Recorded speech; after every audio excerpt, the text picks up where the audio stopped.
très dur de savoir comment est-ce que les choses pourront effectivement évoluer. Parce que certes, depuis vendredi dernier très précisément, depuis la montée des manifestations, on a heure après heure, ou jour après jour, l'impression de ce que Moubarak est repoussé dans ses derniers retranchements, mais pour sa part, il a tendance à se déconnecter de quelques réalités, de quelques enjeux prévalents sur le terrain et de venir avec des options qui, selon lui, sont les plus conformes à la stabilité du pays. Donc, pour vous dire les choses autrement, moi, si j'étais Moubarak, bien entendu, je me retirerais au plus vite, mais étant donné qu'on est devant un président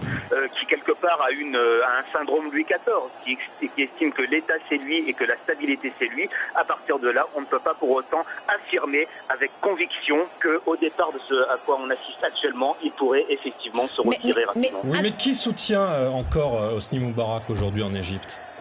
Paradoxalement, il est vrai que les chancelleries sont de plus en plus actives en matière de dissuasion de Moubarak ou en matière de pression exercée sur Moubarak pour qu'il opère une transition rapide. Mais il ne faut pas oublier non plus que ce que Moubarak sait pertinemment, c'est qu'il n'y a pas d'alternative à lui et que c'est finalement le candidat le plus à même de favoriser les intérêts notamment de ses partenaires occidentaux. Donc, étant donné que, d'après ce qu'il avance, la seule alternative à son action, ce sont les frères musulmans, eh bien, dans ce contexte, il se dit que même s'il y a des pressions officielles qui sont notifiées par les États-Unis ou par l'Union européenne, il n'en demeure pas moins qu'il doute que ces mêmes partenaires iront vraiment jusqu'à provoquer les conditions de son renversement.